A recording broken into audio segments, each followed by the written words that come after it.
Leo traced the faded gold leaf on the spine of a forgotten novel. The tiny flakes clung to his fingertips like dust from a dead star. For 6 years this had been his world, a small, quiet workshop filled with the gentle scent of aging paper and binding glue. It was a life he had built from the ashes, a life of deliberate obscurity. Outside, the city roared on, a beast of ambition and chrome that he no longer had any part in. He preferred the silence, the meticulous work of his hands, the feeling of restoring something broken to a semblance of its former self. It was a peace he had paid for with everything he had. The little bell above the door chimed, a dissonant sound that cut through his concentration. He didn't look up immediately, assuming it was one of his usual clients, a university professor perhaps, or a collector of rare maps. He carefully placed a sheet of waxed paper between the pages he was mending before turning around, and then the air in the room turned to ice. Isabella stood there, framed by the doorway like a portrait of cruel opulence. She wore a white coat that probably cost more than his entire shop's inventory, and her sunglasses were pushed back into hair that was a perfect sculpted blonde. Beside her, a man with a smug, handsome face smirked, his suit tailored so sharply it looked like it could draw blood. 6 years. 6 years since he had last seen her face, except for the glossy pages of society magazines where she chronicled the life she had bought with his soul. She hadn't changed. The same cold perfection, the same dismissive tilt of her chin.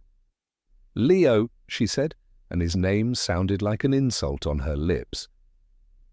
"I heard a rumor you were hiding out in a little place like this. I can't say I'm surprised." Her eyes swept the room, a flicker of contempt passing over the shelves crammed with literary treasures. To her, they were just dusty, worthless objects. She saw decay, not history.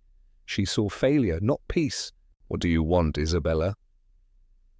His voice was steady, a low thing he had practiced in the mirror for years. For a moment he always knew would come. He would not give her the satisfaction of seeing him break. "Business," she said, her tone dripping with condescension. She gestured to the man beside her. "This is Julian. We're co-chairing the Children's Literacy Gala this year." She said literacy as if it were a foreign word for a particularly boring vegetable. She placed a leather-bound book on his counter. It was a first edition, he could tell at a glance. It was also in exquisite condition. "We need this appraised for the auction. Someone told me the best restorer in the city worked here. Imagine my surprise when I found out it was you." The implication was clear. How could someone like him possibly be the best at anything? Leo looked at her, then at the smirking Julian, and finally at the book. He felt the familiar cold knot tightening in his stomach, the ghost of 1,000 past humiliations. For years she had made him feel small, inadequate, a stepping stone for her grand ambitions. He picked up the book, his hands betraying none of the tremor he felt inside. He examined the binding, the paper, the print. He was a professional. This was his sanctuary. He would not let her defile it with their shared past. "It's a first edition Hemingway," he stated, his voice flat. "Pristine, it will fetch a high price." "Obviously," Isabella scoffed. "We need a number and the paperwork to prove its authenticity."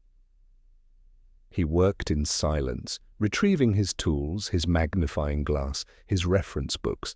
The air was thick with their judgment. He could feel Julian's gaze on his worn sweater, on the ink stains on his fingers. He could hear Isabella's silent, mocking laughter. After a few minutes, he wrote down a figure on a small card and slid it across the counter. He then quickly filled out a certificate of authenticity. Isabella glanced at the number and nodded, satisfied. She reached into her purse and pulled out a few bills, tossing them onto the counter. It was a pittance, an insultingly small amount for the work he had just done. It was charity. "For your trouble," she said, her voice like shards of glass. "Honestly, Leo, look at this place, look at you.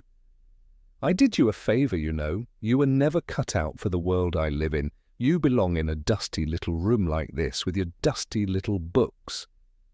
Julian chuckled, a low, cruel sound. "She told me you used to be somebody. Hard to believe." That was it, the final cut, the casual, devastating cruelty that had been her signature weapon. Leo looked down at the money she had thrown at him, then back up at her perfect, cold face. A switch flipped inside him, a quiet, definitive click. The patient victim had just died.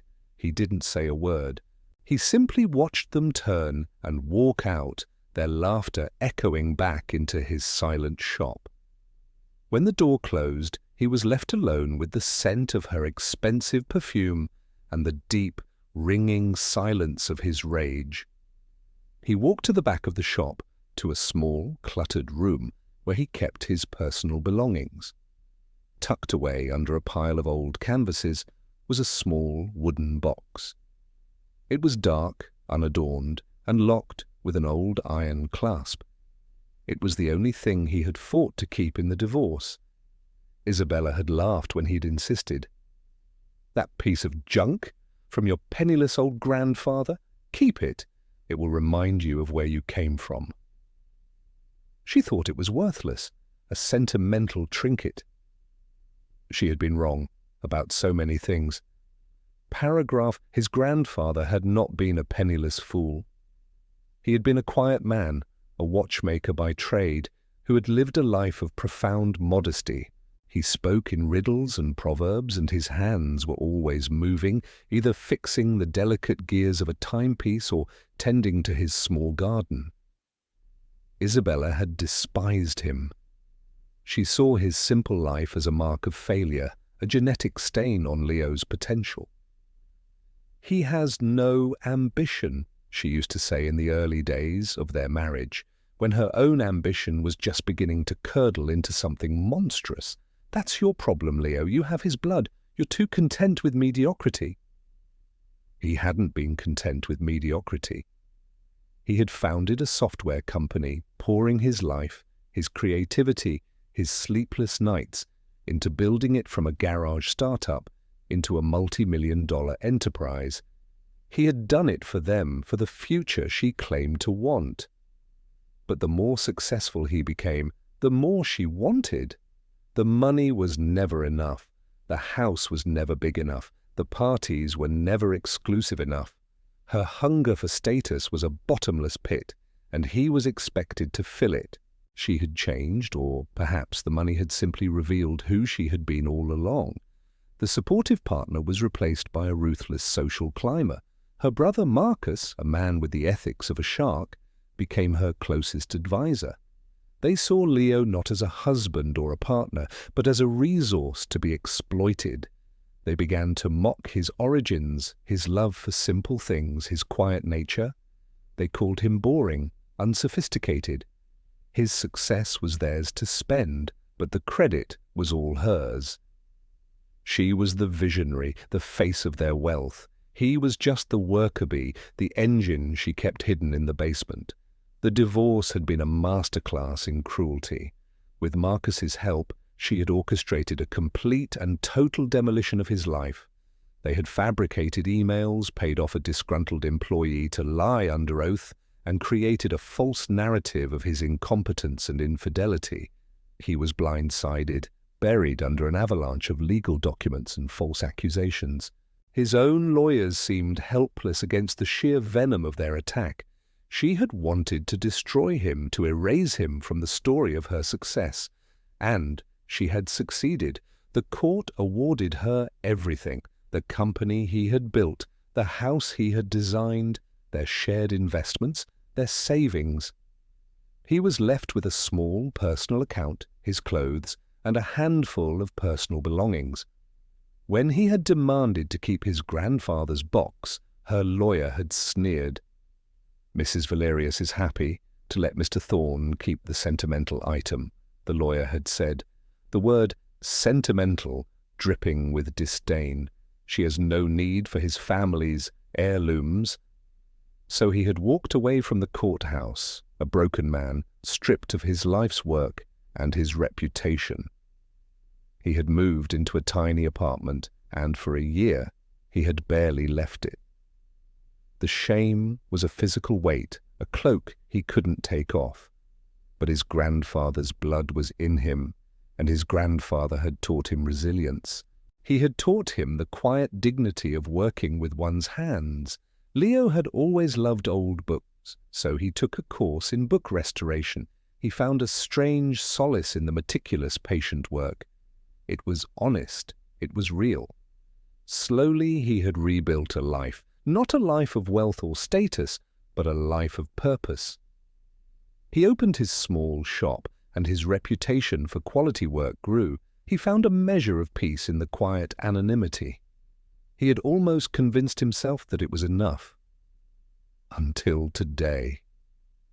Until Isabella had walked into his sanctuary and reminded him that for some people, it was not enough to win. They had to keep grinding their heel on your face just to make sure you never forgot you had lost.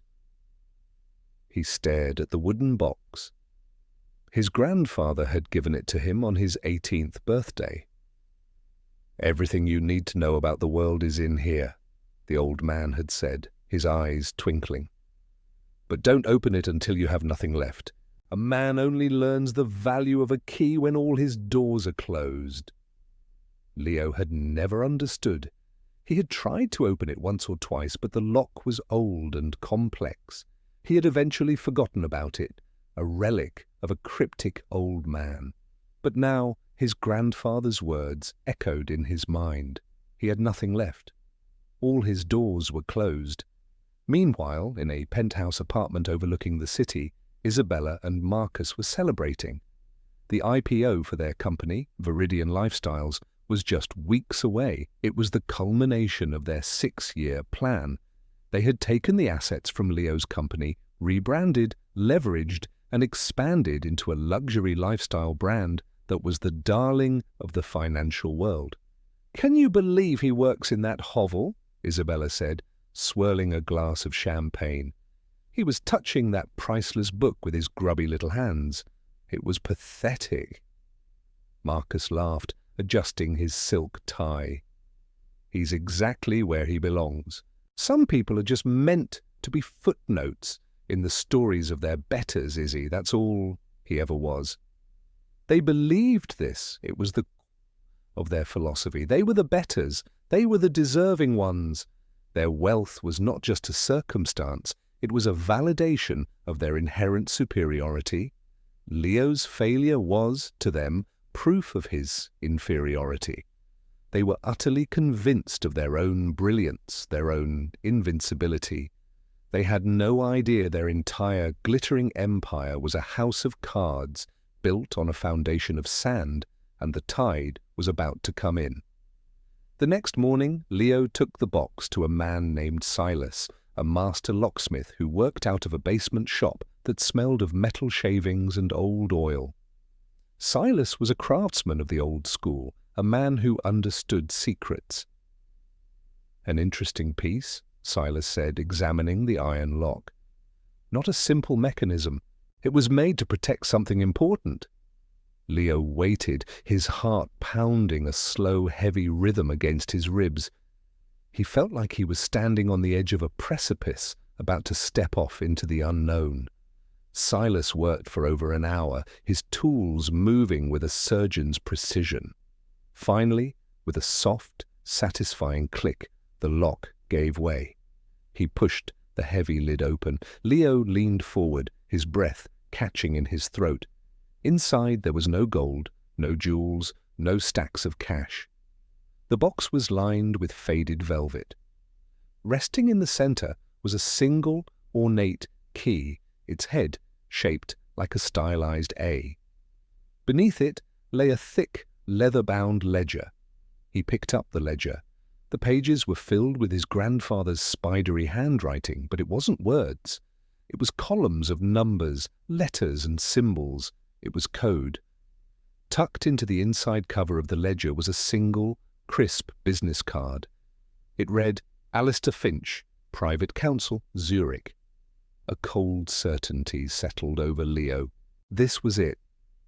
This was the door his grandfather had told him about. He looked at the meagre balance in his bank account. It would be enough for a plane ticket to Switzerland, with little to spare.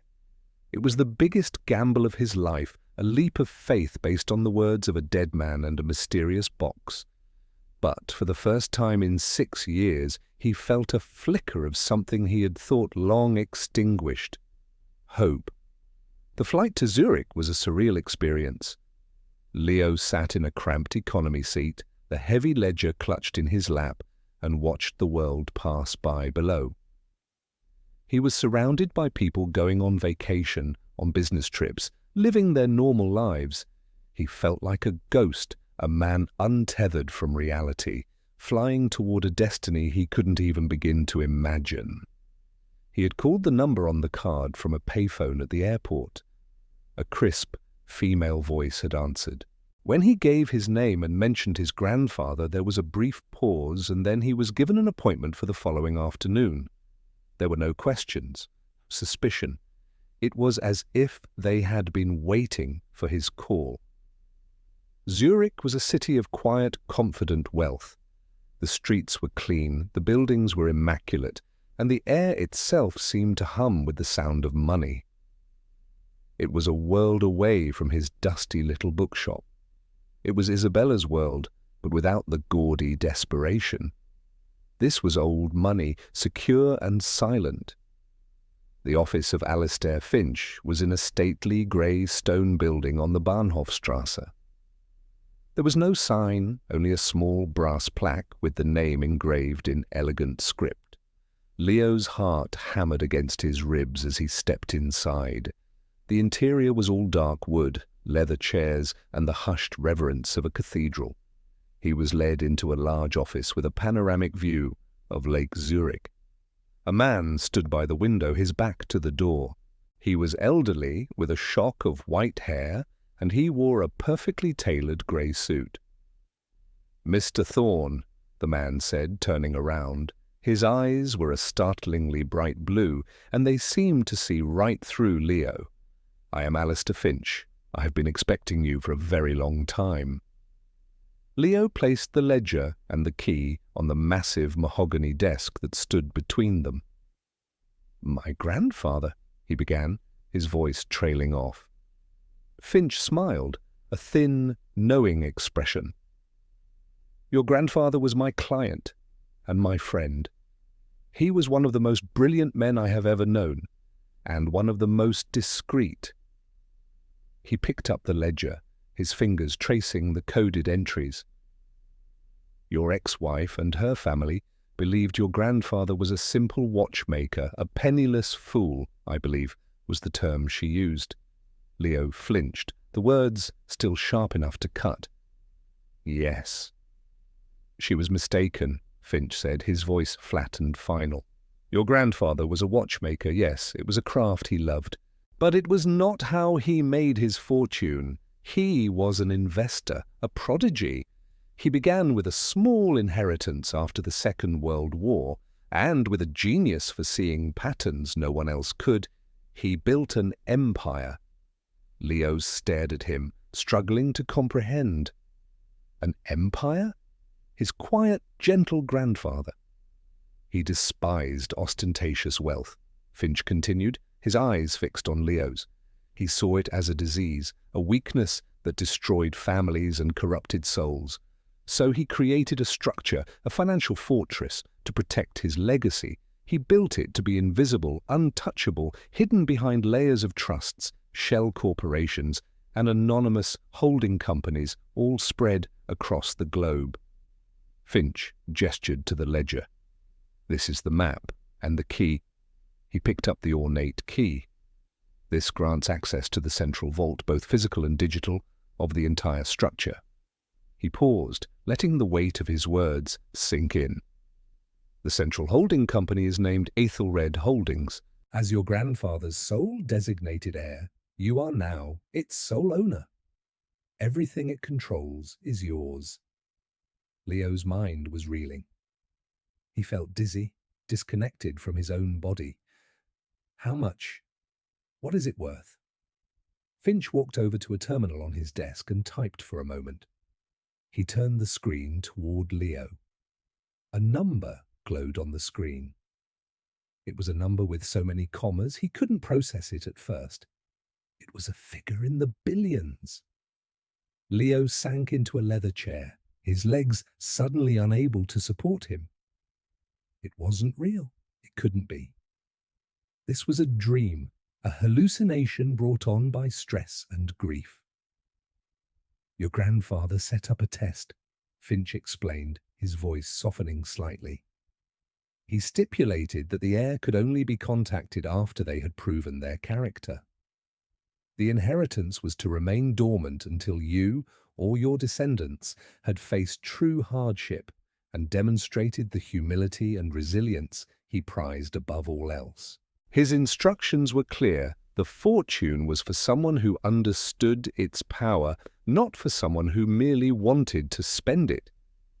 He knew, Leo whispered. He knew someone like Isabella might come along. He anticipated it, Finch corrected. He built this fortress to be impervious to precisely that kind of person.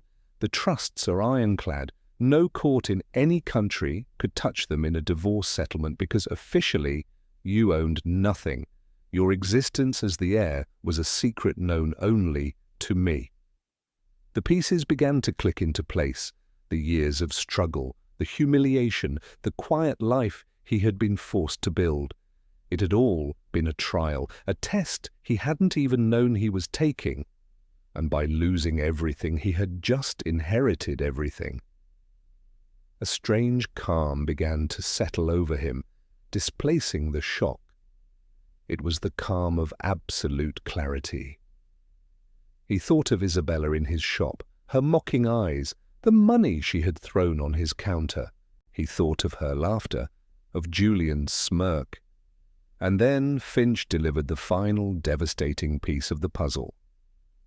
There is a certain poetic irony to your situation, Mr. Thorne, the lawyer said, a glint in his blue eyes. I took the liberty of looking into your ex-wife's current business ventures, Viridian Lifestyles, an ambitious, if recklessly managed company. He brought up another file on his screen. It was a complex flowchart of corporate ownership and debt structures. Viridian Lifestyles was funded primarily through a series of large, high-risk loans from a private equity firm based in the Cayman Islands, a firm called Northgate Capital. He pointed to a box on the chart labeled Northgate Capital. An arrow led from it to another, larger box. And Northgate Capital, Finch said, tapping the screen for emphasis, is a wholly owned subsidiary of Ethelred Holdings. Leo stared at the screen. The world tilted on its axis. For the past 6 years, Finch stated, his voice as cold and precise as a scalpel, your ex-wife has been building her empire using your money. Every loan payment she has made, every percentage point of interest, has been paid directly into the accounts of the inheritance you were destined to receive. Her entire world is, and has always been, unknowingly dependent on the very family she held in such contempt. The click Leo had felt in his shop was no longer a click. It was a sonic boom. The patient victim was gone, vaporized. In his place stood something new, something forged in 6 years of fire and ice. He looked up from the screen and met Alistair Finch's gaze. His voice, when he spoke, was unrecognizable. It was quiet, controlled, and absolutely cold. I see, he said. Tell me, Mr. Finch, as the primary creditor, what are my options? The strategy session that followed was a revelation. Alistair Finch was not just a lawyer. He was a grandmaster of a silent, invisible war fought on the battlefields of finance and law. He laid out a plan that was not about revenge, but about consequences. It was elegant, surgical, and utterly devastating. "We will not sue them," Finch explained, pacing his office. "A lawsuit is public, messy. It gives them a platform to play the victim. No, we will simply exercise our rights as their lender. We will dismantle them with the tools they themselves provided us." The plan was simple in its design, but complex in its execution. Phase 1. As the primary creditor, Ethelred Holdings had the right to initiate a full-spectrum forensic audit of Viridian Lifestyles, citing concerns about their upcoming IPO and their highly leveraged position. "They will have cooked their books," Finch said with absolute certainty. "People like that always do. They believe they are cleverer than everyone else. The auditors we hire will be meticulous. They will find everything." Phase 2 would follow swiftly. Once the audit uncovered the inevitable financial irregularities, fraud, embezzlement, misrepresentation of assets, Ethelred would have legal grounds to declare them in breach of their loan covenants. "At that point," Finch said, a thin smile playing on his lips, "we recall the loans, all of them, immediately. Payment in full will be demanded within 24 hours. Leo understood. Which they won't have. Precisely. Their credit lines will be frozen, their assets will be locked, the IPO will collapse before it even begins, panic will ensue. Phase 3 was the final, brutal stroke, foreclosure.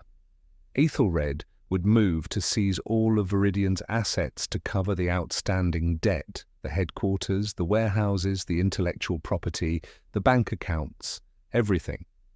"They built a house of cards on our land," Finch concluded. "We are simply going to reclaim our land. The house is their problem."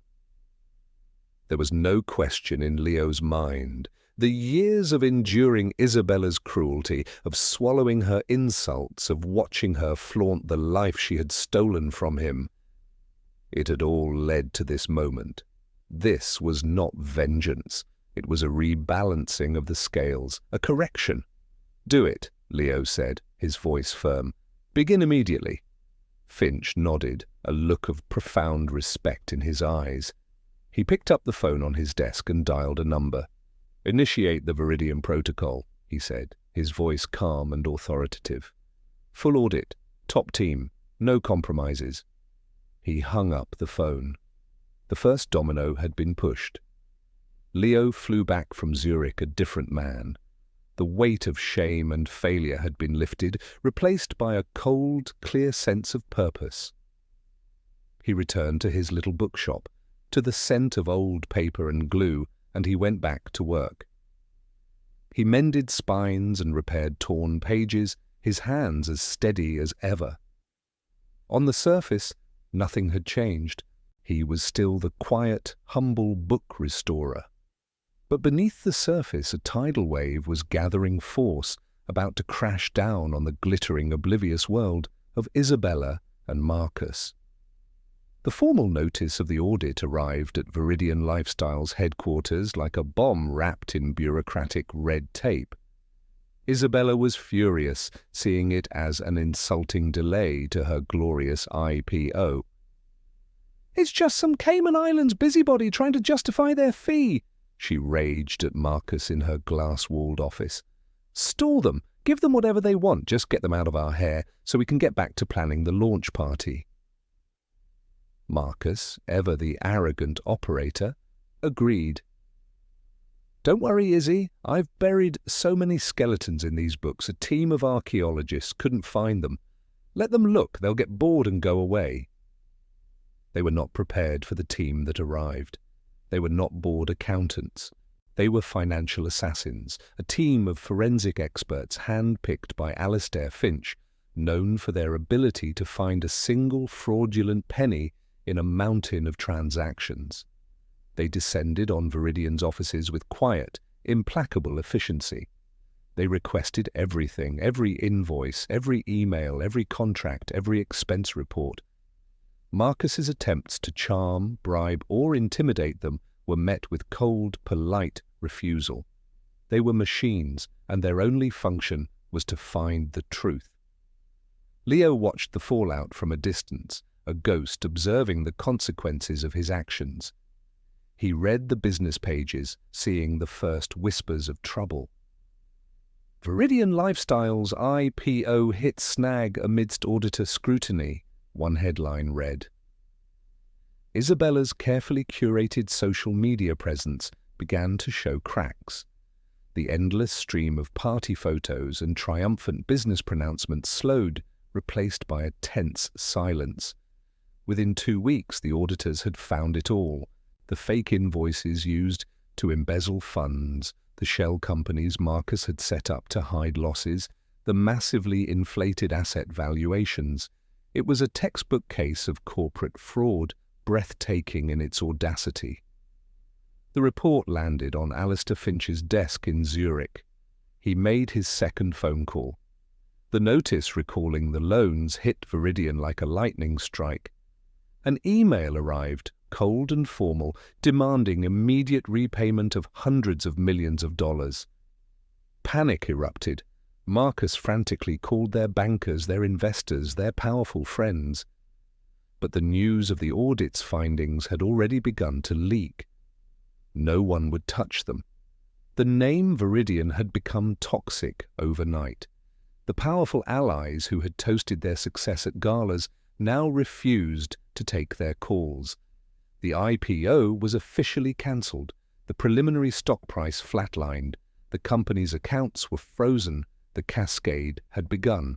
Leo was at his workbench, carefully restoring a 17th-century atlas when he saw the news alert on his phone. Viridian Lifestyle's co-founder Marcus Thorne arrested for securities fraud. There was a picture of Marcus being led from his office in handcuffs, his arrogant face a mask of disbelief and terror. Isabella's world shattered. Her fiancé, Julian, the man who had smirked at Leo in his shop, saw the writing on the wall. His money was tied to her success, not her. He packed his bags and disappeared, his lawyers sending a terse note ending their engagement. The press, which had once fawned over her, turned on her with savage glee. She was no longer a brilliant entrepreneur. She was a fraud, a pariah. Her face was splashed across every news site, not in the society pages, but in the grim business section. Leo felt nothing. No joy, no satisfaction, no schadenfreude. He simply felt a profound sense of quiet. The noise of the past 6 years, the constant, low-grade hum of injustice, had finally stopped. He finished his work on the atlas, closed the cover, and for the first time in a very long time, he felt a sense of peace. The scales were balanced. The final act of the collapse was the foreclosure. Aethelred Holdings, the silent, invisible giant, moved in to claim its assets. The gleaming Viridian sign was taken down from their headquarters. The locks were changed. Everything Isabella and Marcus had built, everything they had stolen and leveraged and lied for, was gone. It had been repossessed by the grandson of the penniless fool they had so casually mocked. 6 years. It had been 6 years to the day since a judge's gavel had shattered his life. Leo stood in his small apartment, looking out the window at the rain-streaked city. He had just finished dinner, a simple meal he had cooked for himself. He was washing the dishes when he heard the knock. It wasn't a loud knock. It was hesitant, almost timid, the sound of someone who had lost the right to demand entry. He dried his hands and walked to the door. He knew who it would be. He had been waiting for this moment, not with anticipation, but with the calm certainty of an ending. He opened the door. Isabella stood on his doorstep, a pathetic, drenched figure. The designer clothes were gone, replaced by a simple, worn-out coat. Her perfect hair was a mess, plastered to her head by the rain. Her face was pale, stripped of its makeup and its arrogance. She looked small. broken. "Leo," she whispered, her voice cracking. He didn't say anything. He just looked at her, his expression unreadable. Can I come in?" she asked, shivering. He stepped aside, a silent, cold gesture of permission. She scurried inside, dripping water onto his worn wooden floor. She looked around his small, clean apartment, at the books lining the walls, the simple furniture, the quiet order of his life.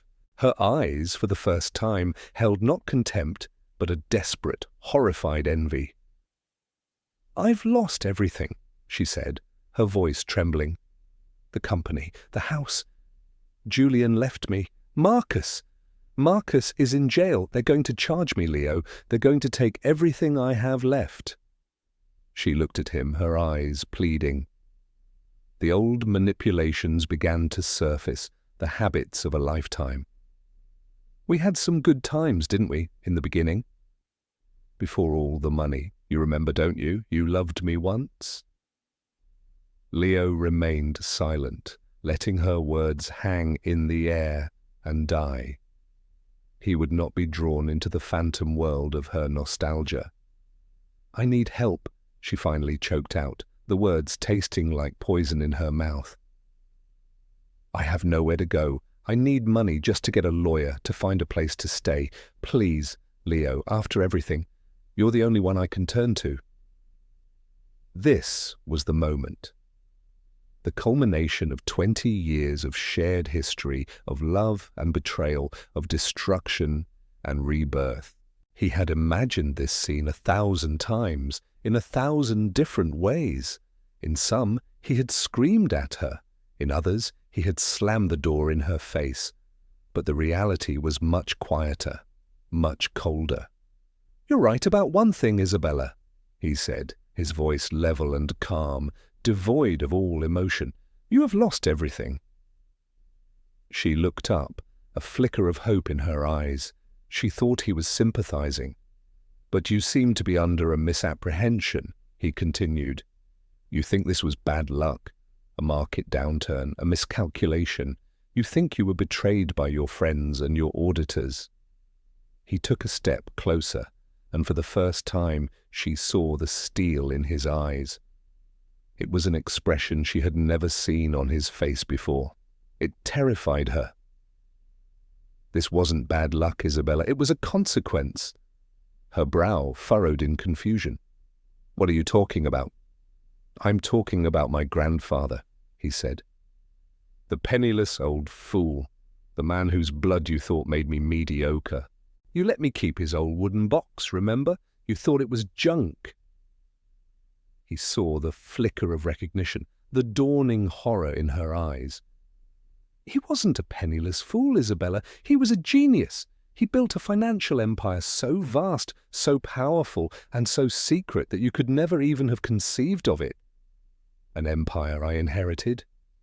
She shook her head, a denial forming on her lips. "No, that's impossible. You work in a bookshop." "Yes, I do," he said. "Because I enjoy it, not because I have to." He let that sink in. The company that held all of Viridian's debt, the anonymous firm in the Caymans that you and Marcus thought you were so clever for borrowing from, it belongs to me. It has always belonged to my family. The blood drained from her face. She looked like she had been turned to stone. "You spent 10 years calling my family poor and worthless," he said, his voice dropping to a near whisper, each word a perfectly polished stone of truth. "But what you didn't know was that for the last 6 years, every payment on your corporate loans, every cent of interest that funded your lavish life, your parties, your cars, your clothes, was being paid directly to me." The silence in the room was absolute, broken only by the sound of the rain against the window. Isabella's entire reality had just been dismantled before her eyes.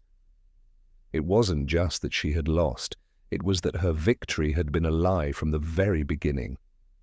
Her success was a humiliating illusion, funded and controlled by the very man she had tried to erase. A sound escaped her throat, a strangled, inhuman noise. The carefully constructed dam of her composure burst. "No!" she shrieked, her voice raw with agony and disbelief. "You're lying! You did this to me! You ruined me!" She lunged at him, her hands clawing, her face contorted into a mask of pure hatred. He didn't move. He simply stood there and let her futile attack spend itself. Her blows were weak, powerless. She was nothing. She collapsed at his feet, sobbing, a wretched heap on the floor. The great Isabella Valerius, the queen of society, the brilliant entrepreneur, was gone. All that was left was a pathetic, greedy woman drowning in the consequences of her own choices. Leo looked down at her, not with anger, not with hatred, not even with satisfaction. He just felt a profound and weary pity. "The world you built was a lie, Isabella," he said, his voice soft but final. "Now you get to live in the truth." He turned, walked to the door, and opened it, letting in the cold night air. He didn't have to say another word. She crawled to her feet, her body shaking with sobs, and stumbled out into the rain. He closed the door, the click of the lock echoing the finality of the moment. He leaned his back against the wood, closed his eyes, and breathed out a long, slow breath that carried 6 years of pain with it. It was over. The epilogue of Isabella's life was written in the stark, unforgiving print of legal filings and bankruptcy notices. Stripped of every asset, she was found liable in a dozen civil suits from investors Marcus had defrauded. To pay her debts, she was forced to take a job as a telemarketer, selling cheap vacation packages from a cramped cubicle. She lived in a single rented room in the city's poorest district, a ghost haunted by the life she had lost and the truth of how she had lost it. Marcus was sentenced to 15 years in a federal prison. Their names, once synonymous with success, became a cautionary tale whispered at the cocktail parties they could no longer attend. Leo's life, in contrast, unfolded with quiet purpose. He did not buy a mansion or a fleet of sports cars. The billions sat in trust, managed by Alistair Finch, a silent, powerful tool. He used a portion of it to buy the entire building his bookshop was in. He expanded, creating the Thorne Foundation for textual preservation. It became a world-renowned center for restoring ancient manuscripts and a school that offered free apprenticeships to disadvantaged youth, teaching them the patient, dignified craft that had saved his life.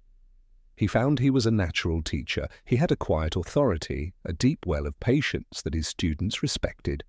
He found more satisfaction in watching a young apprentice successfully rebind their first book than he ever had in closing a multi-million-dollar software deal. One afternoon, a woman came into the Foundation's library looking for a rare text on medieval illumination. Her name was Clara. She was a local librarian with a quick smile and eyes that lit up when she talked about history. They spoke for hours, their conversation flowing as easily as the turning of a page. Their relationship was built not on status or ambition, but on shared passions and mutual respect. She loved him for his kind heart and his steady hands, not for the fortune he never mentioned. He loved her for her sharp mind and the genuine joy she found in the simple things.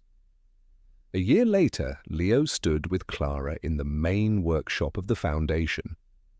Sunlight streamed through the large, restored windows, illuminating the dancing dust motes. They were working together on a fragile manuscript, their hands moving in comfortable, practiced harmony.